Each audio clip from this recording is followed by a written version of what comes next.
ang sa akin nagmamahal, tutupad sa aking aral, ama't ako'y mananahan.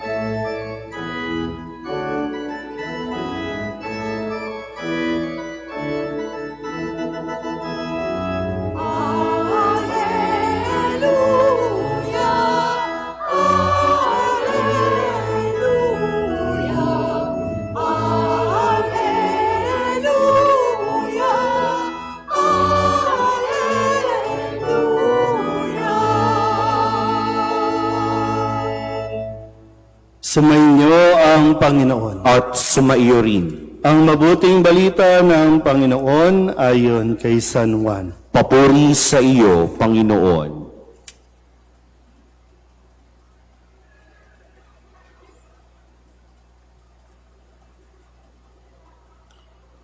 Noong panahong iyon, sinabi ni Jesus sa kanyang mga alagad, "Kung iniibig ninyo ako, tutuparin ninyo ang aking mga utos.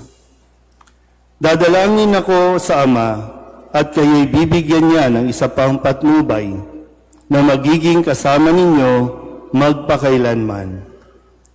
Ito'y ang espiritu ng katotohanan na hindi matanggap ng sanlibutan sapagkat hindi siya nakikita ni nakikilala ng sanlibutan. Ngunit nakikilala ninyo siya, sapagkat siya'y sumasa inyo at nananahan sa inyo. Hindi ko kayo iiwang nangungulila, babalik ako sa inyo. Kaunting panahon na lamang at hindi na ako makikita ng sanlibutan. Ngunit ako'y makikita ninyo, sapagkat mabubuhay ako at mabubuhay rin kayo. Malalaman ninyo sa araw na iyon na ako'y sumasa Ama, kayo'y sumasa akin, at ako'y sumasa inyo. Ang tumatanggap sa mga utos ko at tumutupad nito, ang siyang umiibig sa akin. Ang umiibig sa akin ay iibigin ng aking Ama. Iibigin ko rin siya, at ako'y lubusang magpapakilala sa kanya." Ang mabuting balita ng Panginoon. Pinupuri ka namin, Panginoong Hesukristo.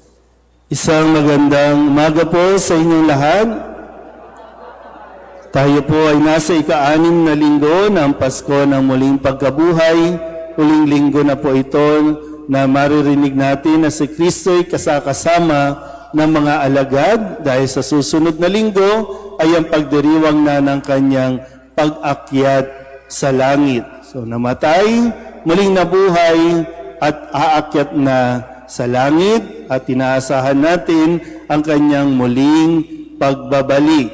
Kung kaya sa tema ng ating pagdiriwang ngayon ay pinapahayag na namamaalam na si Jesus sa kanyang mga alagad, mga huling sandali, mga huling salita na kasama mismo si Kristo. Sabi nga sa katabi, mamaalam ka na. Pero hindi pa naman tayo siguro tatawagin ng Diyos. Pero maganda nga kung tawagin tayo ng Diyos, ibig sabihin sa langit tayo. Pero yung pamamaalam sa konteksto na matuto kang magparaya. May mga panahon na ikaw ang gagawa, may mga panahon na ikaw ang kikilos, pero dapat alam mo na may panahon na dapat mo nang ipagkatiwala ang iyong mga gawain sa iba. Ganun yung pamamaalam. Kaya nga maging sa mga ilaw ng tahanan, magsitayo nga ang mga nanay, ilaw ng tahanan na naririto. Pwede bang palapakan natin ang mga ilaw ng tahanan? Happy Mother's Day! Yan. Sige po. Bagamat ang pagiging ina ay habang buhay. Tama ba? Pero ang inyong katungkulan, ang inyong mga ginagawa, may mga pagkakataon na kailangan mong mamaalam. Kapag nag-asawa na ang inyong anak, mamaalam ka na. Naintindihan ba? Kasi kayo minsan ang nagiging saninang pag-aaway ng mag-asawa. Kasi ayaw nyo silang tantanan, ayaw nyo silang hayaan. Yung asawa ng anak mo, pinakikialaman mo kung paano magluto, kung paano asikasuhin ang anak mo. May asawa na yan, mamaalam ka na. Ikaw bilang isang ina, i-enjoy mo na ang buhay mo, tapos ka na eh. Naintindihan ba yun?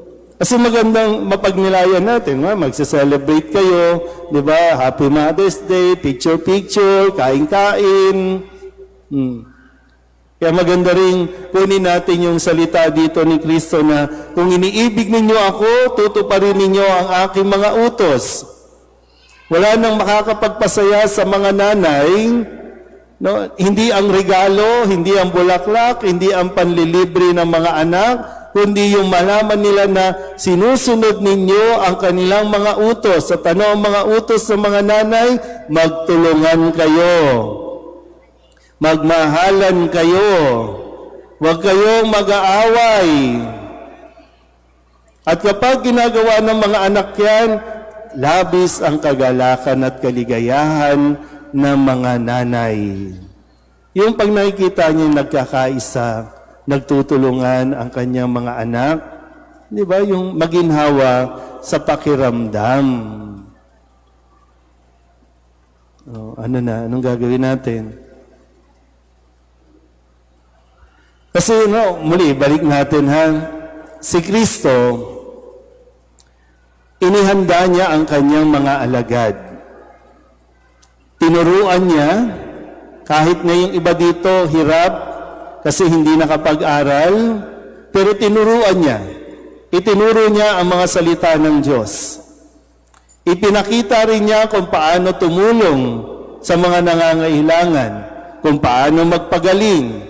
Itinuro din niya kung paano magpalayas ng demonyo. At lahat yan ay nagawa na niya. Ngayon, panahon na para siya ay lumisan. Para bumalik doon sa kanyang tahanan, sa tahanan ng Ama, doon sa langit. Kung kaya't ipinagkakatiwala at iniahabilin niya na ang simbahang kanyang itinatag sa kanyang mga alagad. Handa na sila. Kaya sana po sa ating mga isipan, huwag niyong i-entertain na hindi nila kakayanin kapag wala ka. Kasi kapag hindi nila kaya na wala ka, ibig sabihin, hindi mo nagawa ng tama ang iyong responsibilidad o ang iyong misyon.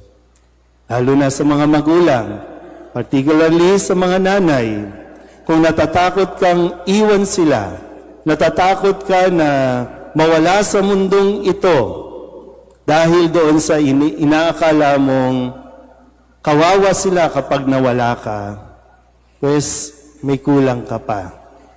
Kaya habang may panahon ka pa dito, bumawi ka, ituro mo ang mga dapat ituro.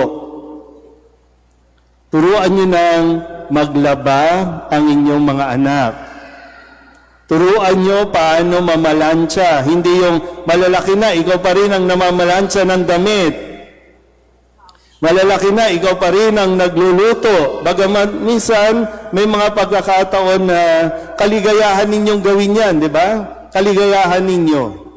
Pero mas ikakaligaya ninyo kung kaya din nilang gawin yan dahil naipasa mo, naituro mo eh. Marami pong mag-asawa ngayon ang nagkakaproblema kasi nag-asawa na't lahat hindi pa marunong sa gawaing bahay. Kasi nung bata-bata pa, ang sinasabi ng mga magulang, ayaw ko silang mahirapan. Pues, dahil sa iyo, kaya sila nahihirapan. Di ba? Turuan nyo.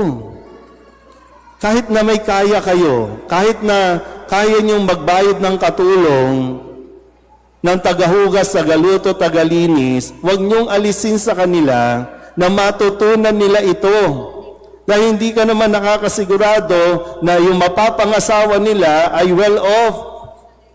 Hindi nakakasigurado na pagdating ng araw, maginhawa pa rin ang buhay Eh baka kasi pagdating ng 5-10 years from now, mas talamak ang nakawan sa gobyerno, paano yan mabubuhay? Lalong-lalo na, no, huwag niyong paniwalaan na minsan kasi yung paniniwala na tayo ang Savior. Tayo ang magliligtas. Sana no, matuto namang magpaubaya. Kaya nga, mamaalam, ibig sabihin, ipinapaubaya mo na sa kanila. Kasi minsan hindi ka na nakakatulong at hindi nakakabuti na ikaw ng ikaw ang kumikilos, ikaw ng ikaw ang nagbibigay, ikaw ng ikaw ang gumagawa. Hindi yan nakakabuti. Ngayon yung attitude ng mga 4Ps, asa na lang. Yung mga politiko natin na bata pa ako, nandyan na sila. Biriin mo yun. Bata pa ako, nandyan na sila. 50 years old na ako, sila pa rin. At ang sigaw pa rin nila, kami ang tutulong para maiahon sa kahirapan ng Pilipinas. Hindi nila alam, sila ang nagpapahirap sa Pilipinas. Eh kasi nga, ayaw mamaalam, ayaw ipaubaya. Kung magtitrain man, nakakahinayang lang. Kung magtitrain, paano tinitrain? Paano mangurap? Yuri mo yung mga kabataan, mga bata-batang mga congressman natin ngayon, involved na agad sa korupsyon. Sino nagturo? Mga magulang. May kakaila ba? Hindi. Kasi dynasty, pamilya lang nila ng pamilya ang nagpapatakbo. Kasi naniniwala sila ang pag-asa ng kanilang bayan. Pero sila ang nagpapalubog sa kanilang bayan. So, ganun din sa at kaya nga, no, ipinaubaya ni Kristo. Pwedeng si Kristo na lang, wag na siyang umakyat. Pero ang karunungan ng Diyos, anak, bumalik ka na dito, umakyat ka na, ipaubaya mo sa mga alagad. Basta ang mahalaga na ituro, na ipakita na ang mga dapat nilang gawin, kakayanin nila mabuhay, kakayanin nila ang kanilang misyon. Dahil hindi naman talaga sila pababayaan dahil may darating na tulong ang Espiritu ng katotohanan. Pakisabi nga sa katabi, kakayanin mo yan. Pero ihanda ninyo, ha? Ihanda ninyo, mga nanay, ha? Ihanda ninyo ang inyong mga anak. Ha? Huwag niyong i-spoiled. Turuan ninyo, hindi yan pagpapakita na pinahihirapan nyo sila, kaya kayo ang gumagawa. Huwag niyong i-spoil. Kasi baka mas nakakalungkot yung bahagi na bakit ayaw ng mga anak na mawala ang mga nanay? Bakit? Huy. Bakit ayaw nilang mawala ka? Walang utusan. Ha? Walang magluluto. Kasi pag nawala ka, mawala na yung pensyon. May di ba mas nakakalungkot yun? Na kaya ka gusto nandyan kasi, nandyan pa ang pensyon mo. Yung pensyon mo pang habang buhay lang. Eh wala ka na. Kaya turuan niyo sila. Ha? Kumilos, magtrabaho, para nang sa ganun, kayanin nila at makaya nila kahit wala ka na. Amen?